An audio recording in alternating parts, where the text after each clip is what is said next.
Hi guys, welcome back to my channel. Today I'm going to talk you through my favourite reads of 2019. I made the same video last year, which I will put up in the description, although it's a very old one, so please be gentle with me. And I love, this is one of my favourite videos of the year to make because I love talking about books. Obviously that's why I'm a booktuber, but talking about my favourite books is basically one of my favourite pastimes. So these are not books that were necessarily published in 2019, they're just books I read in 2019, and actually for a couple of months I couldn't pick. I think there were 2 months I've got 2 answers because I just could not choose.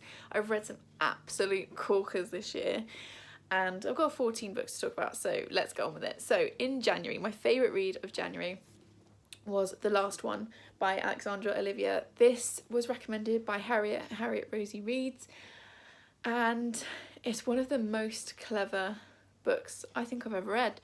It's basically about a woman who enters a TV, like a reality TV type program, like a Bear Grylls, like survival show, where a bunch of people are put into the show, and basically the last one standing wins $1 million, and they basically just have to survive, and the last one that is there without giving up and saying I want out wins the prize. And basically we start with the start of the show, and then something happens, and the question is has the game just taken a turn for the worse, or a darker turn, or has something happened to the outside world? And I would categorise this as a psychological thriller, and it's very, very clever and very twisty. I kind of saw one of the twists coming, but there are others that I didn't see. I loved the way it finished and the ending. I still haven't read anything else by this author this year, but I absolutely am going to read some more from her next year. And yeah, I just thought it was absolutely brilliant. So if you're looking for something that is twisty, page turning, really fast paced, very, very clever, I would definitely recommend this one. It was definitely one of my thrillers of the year, and actually I don't think there are any, oh there's one other thriller, oh no there actually are a couple of other thrillers in this list, but this was definitely one of my favourite of the year, definitely the best thing I read in January, and I would really, really recommend it. Next up was a thriller, having just said there's the beep of the dishwasher, professional as ever. Yeah, having just said that there weren't very many thrillers on this list, this is also one of my favourite thrillers of the year. It was my host pick for Thriller-a-thon in August, and that is The Good Daughter by Karin Slaughter. I had read one other Karin Slaughter before I read this one and had been really underwhelmed, but I would say it's part of one of her series, and I think for me her standalones are going to be more for me than the series. This I loved, and I've talked about it loads on my channel this year. Again, this was recommended by Harriet. Quite a few of these books were recommended by Harriet. That's going to be the theme of this video. Basically this is set around a family who basically 28 years ago their mother was killed in front of the 2 daughters, and then we skip forward 28 years, and one of the daughters is working with their dad, who is a defence attorney, and one of them is estranged from the family, and something happens that brings them all back together, and it's basically about finding the truth out about what happened that night and what's happened to the family since. And I thought it was fab. It's quite a chunker, it's over 500 pages, 530 pages this edition. Also I love this cover. Yeah, and I just cannot recommend this enough. I would say, and I always say this when I talk about Karin Slaughter, Karin Slaughter is not for the faint-hearted. This is very graphic, trigger warnings for basically everything you can think of, so just be aware of that going in. But if you can handle that kind of thing and you like a thriller, I cannot recommend Karin Slaughter enough, and this is definitely my favourite of the books of hers that I've read so far. Then in March I read The Rules of Magic by Alice Hoffman. I've got a whole video review on this book which I will leave up here. This is just glorious, and it's like basically the antithesis of this. This is the prequel to Practical Magic, also obviously written by Alice Hoffman, and I read Practical Magic last year. I adore the film. The book I did enjoy and I would definitely recommend, but I gave it 4 stars. It's very different from the film. The storyline is very, very different. This is the prequel in which we follow the aunts from Practical Magic and their brother in the 60s, I think it is. And it's basically like a family saga, but woven all the way through it is magic, and it's this beautiful like natural magic, and it's all about being connected with yourself and with the earth, and it's about love and family, and it's just beautiful. And I absolutely fell in love with Alice Hoffman's writing this year. I haven't read any others by her this year yet. I really, really want to. But yeah, I've got a whole video, so go and watch that video. But yeah, I just adored it, and it's just lovely, and I had a fabulous time reading it. Then in April, I have read, finally, I mean, this is a book that appeared on basically every other booktuber's favourite books of 2018 video, so I'm only a year behind the curve. But I read The Seven Husbands of Evelyn Hugo by Taylor Jenkins Reid. Now, do I really need to explain this book to you? Firstly, this edition is glorious. Just absolutely love it. I actually read it via audiobook on Scribed, and I picked it up because it was on Scribed, so I'd already paid for the subscription for the month, and I was like, yeah, I need something to read at the end of the month. People keep banging on about this book, I'll give it a go. And oh my days, first of all, it's one of the best audiobooks I've read this year. It's got a full cast, it's really high production, really recommend it. I'm going to physically reread this book in 2020, it's going to go into my reread pile. Do I need to explain it? Basically, Evelyn Hugo is a Hollywood starlet, or she was, she's now in her, I think she's in her 60s, and she decides to tell her life story to a reporter called Monique, and it's the story of her life. And I'm not going to say any more than that because I didn't know really much about this going in, and I think that's the best way. I realise it's one of the most hyped books, so you might already have had spoilers, but I am not going to be the one to give them to you. I would highly recommend this book. It's wonderful. It was a complete surprise. A couple of these books in this list were a complete surprise, which is my favourite kind of reading experience. I didn't expect to love this, and I absolutely did, and that's why it's on this list. Highly recommend.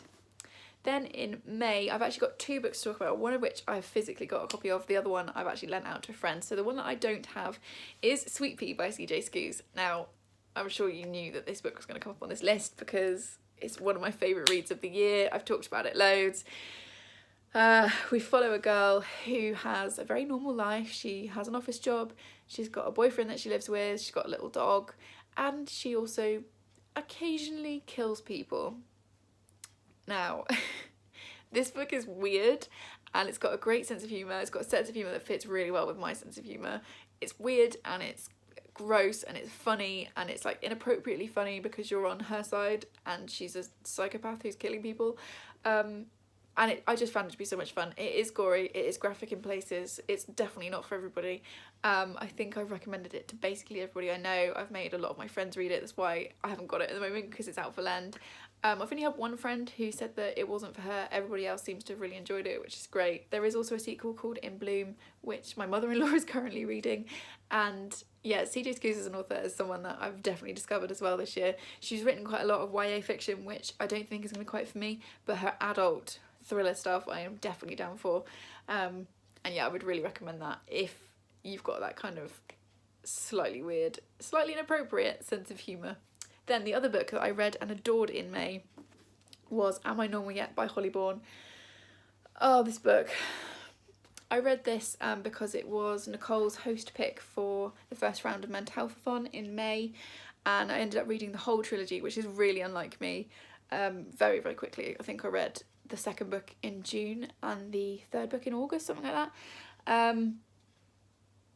Yeah, so we follow in this one, the Spinster trilogy follows three friends, and each book is based on a different girl and has her point of view. So this is the first one. This is the point of view of Evie, who is dealing with some OCD issues and also anxiety issues, and it's talking about her basically trying to go back to college and be normal, whatever that means. And this book is one of those books that made me feel seen. It's a book that I wish I had had when I was like 14, 15, 16. And I think it's a book that's got a lot of value to it, and is one that I just, again, have been recommending to everybody. Even if you're an adult, I still think you should read this book. I still think you could get a lot out of it.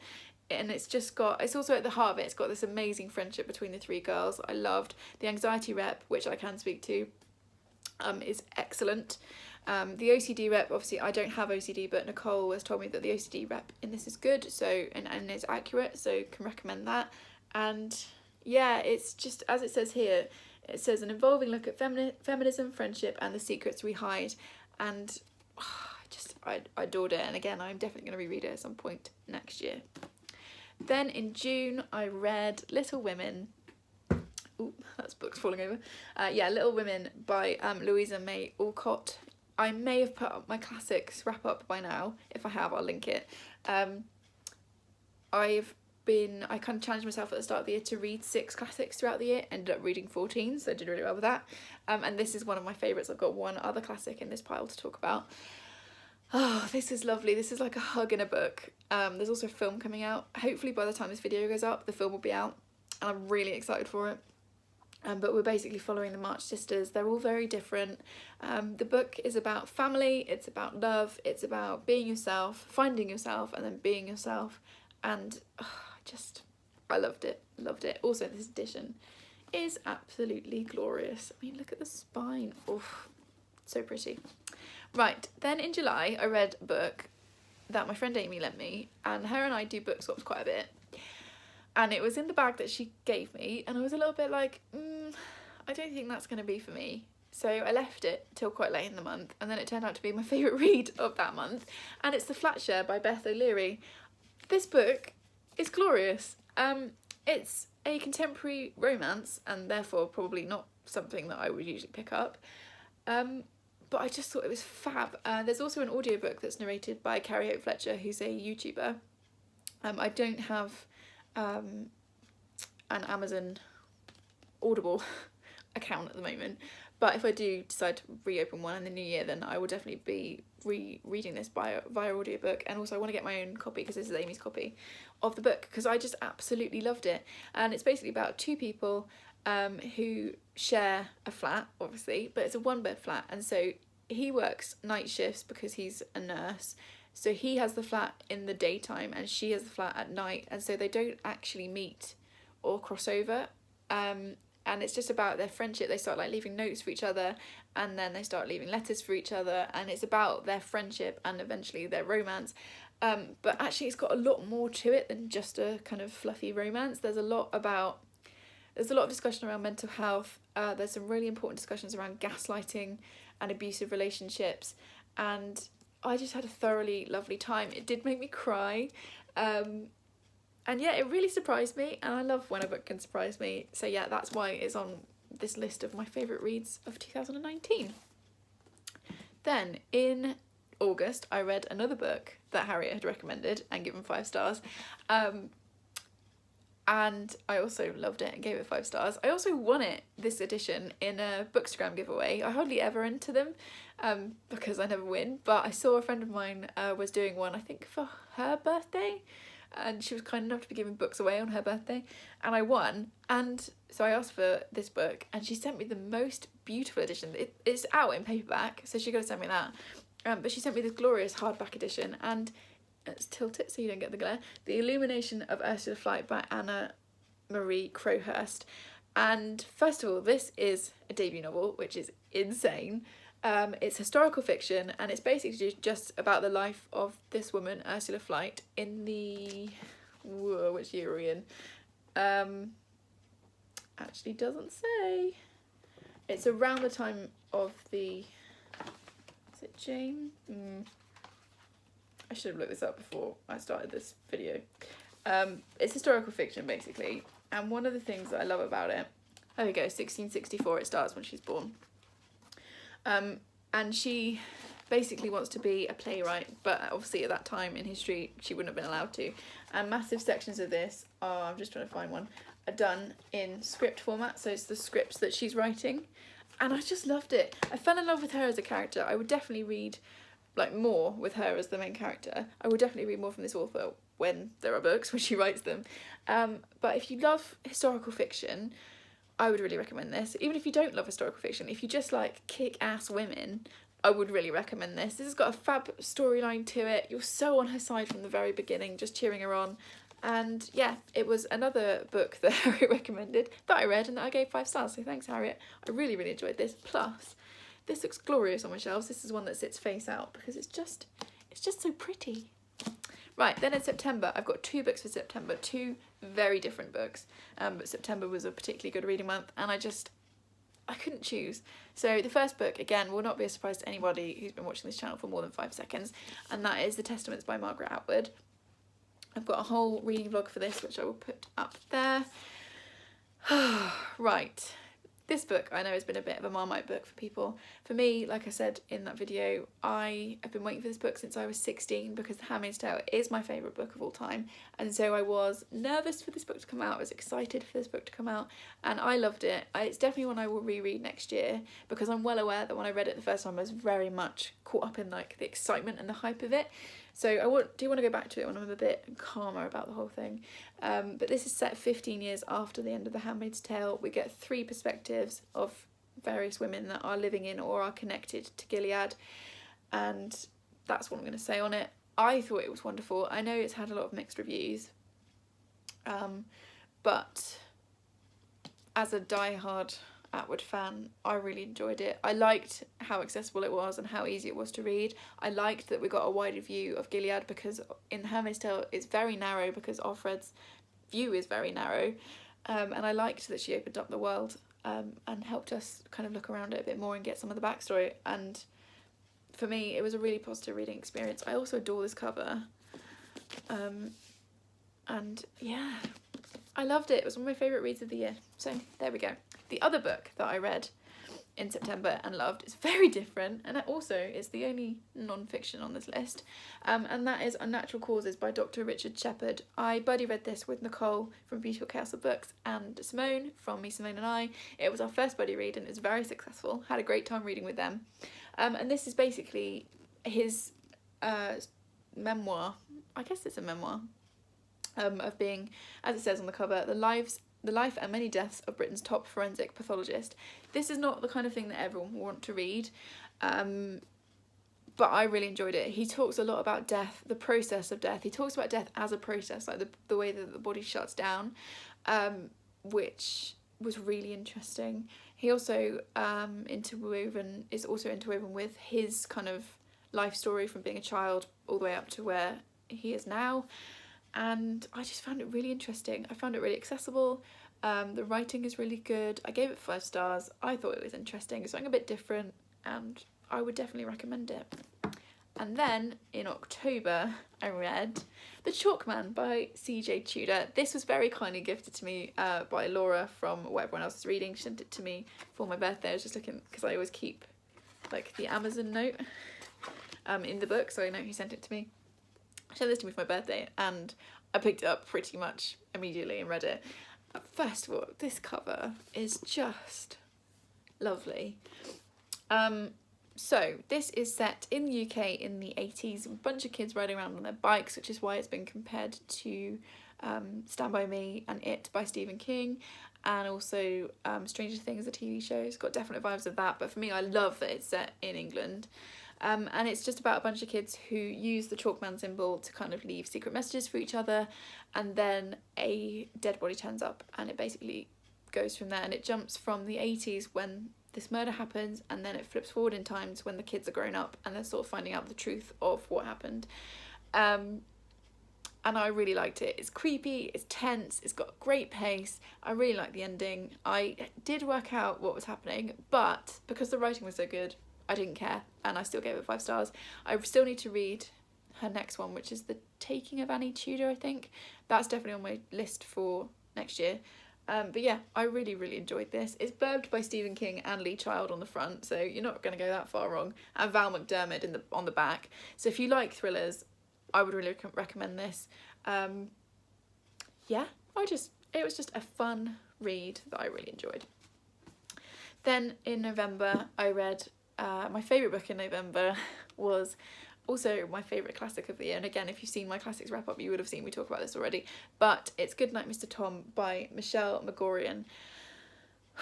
This book broke my heart. I cried several times reading this. It was a reread, and basically it's about a young boy called William who gets evacuated during the Blitz, and he goes to live with Mr. Tom, who's this cranky old man, widower, lives on his own, and it's just about their friendship.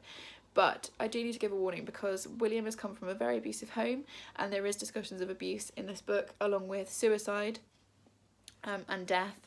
It also talks about what happens in war, and it definitely doesn't hold back. Just because it's a children's book, it does not pull its punches, so just be aware of that going in.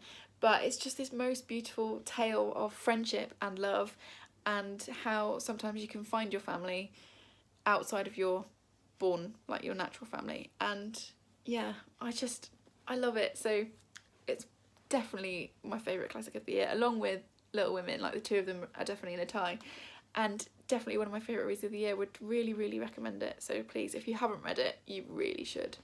And then finally, I'm filming this at the end of November, so I haven't read my December books yet, obviously.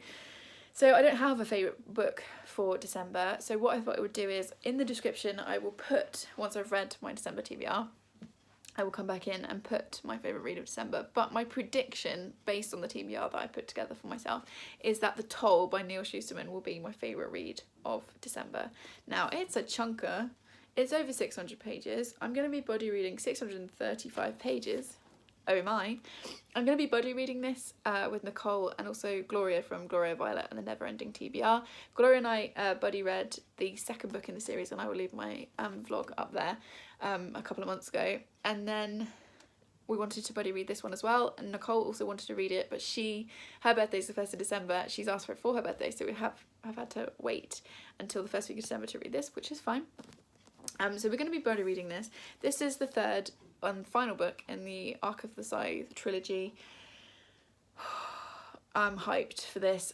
Also, this cover is glorious, and the spine. I can't wait to have all three of them on my shelves. The other two books are upstairs because I can't have 2 out of 3 books on my downstairs shelf, because that is just the kind of lunatic I am. So yeah, my prediction would be that this would be my favourite read of December, but I will leave in the description the book that does end up being my favourite read, so that you can see that book as well. So those are my favourite reads of 2019. I've now got a massive stack of books like wobbling.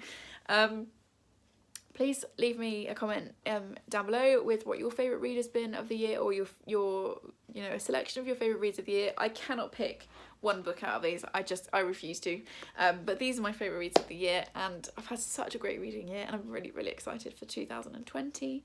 And yeah, leave me a comment, let's chat about your favourite books, and I'll see you in the next one. Thanks guys, bye!